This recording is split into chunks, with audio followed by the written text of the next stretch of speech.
وما خلقت الجن والإنس إلا ليعبدون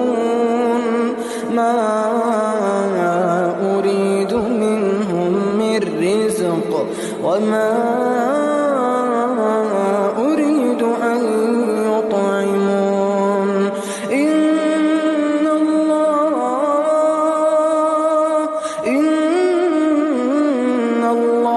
هو الرزاق ذو القوة المتين فإن للذين ظلموا ذنوبا مثل